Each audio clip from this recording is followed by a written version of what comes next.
Microsoft بھی foldable phone launch کرنے کے لیے تیار۔ 2019 کو فولڈیبل فونز کا سال قرار دیا جا رہا ہے۔ چین کی کمپنی رائل کرافٹ کے فلیکس پائی اور سیمسنگ کے پہلے کمرشل فولڈیبل فون کے بعد اب مائکروسافٹ بھی اس دوڑ کا حصہ بننے کے لیے تیار ہے۔ اس سے پہلے اگر آپ نے فیزی ٹیک یوٹیوب چینل سبسکرائب نہیں کیا جلدی سبسکرائب کر لیں تاکہ ہر نئے لیٹسٹ ویڈیو آپ کو ملتی رہے۔ یہ کمپنی مستقبل میں کسٹمائز ونڈوز انٹرفیس کو مستقبل میں فولڈیبل ڈیوائسز کا حصہ بنانا چاہتی ہے۔ ٹیکنالوجی ویب سائٹ دی ویرج کے مطابق مائکروسافٹ نے مستقبل میں ونڈوز اور سرفیس مصنوعات کے لیے اپنی توجہ فولڈیبل فونز اور ڈوئل سکرین ڈیوائسز پر مرکوز کر دی ہے۔ یہ کمپنی ونڈوز کے ایسے اپ ڈیٹ ورژن پر کام کر رہی ہے جو فولڈیبل سکرین والے ڈیوائسز پر اپلیکیشن چلانے میں مدد دے سکے گا۔ رپورٹ میں بتایا گیا کہ مائکروسافٹ انٹل اور دیگر کمپنیوں کے ساتھ مل کر ونڈوز پر چلنے والے فولڈیبل ڈیوائسز کے لیے بھی کام کر رہی ہے اور یہ ڈیوائسز 2-in-1 لیپ ٹاپ اور کمپیوٹر کی جگہ لیں گے۔ مائکروسافٹ کے حوالے سے کافی عرصے سے یہ رپورٹ سامنے آ رہی ہے کہ وہ ایک فولڈیبل سرفیس ڈیوائس پر کام کر رہی ہے جسے اینڈرومیڈا کا کوڈ نام دیا گیا ہے۔ مختلف رپورٹس میں دعویٰ کیا جا رہا ہے کہ ونڈوز پر چلنے والا پہلا فولڈیبل فون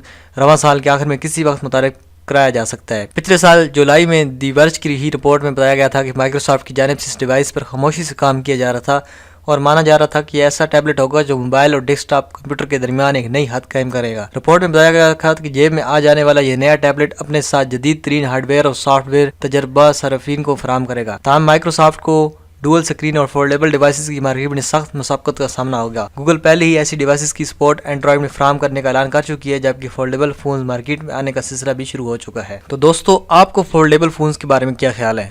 نیچے کامنٹ میں ضرور لکھیے گا۔ ملتے ہیں نیکسٹ ویڈیو میں، تب تک کے لیے اللہ حافظ۔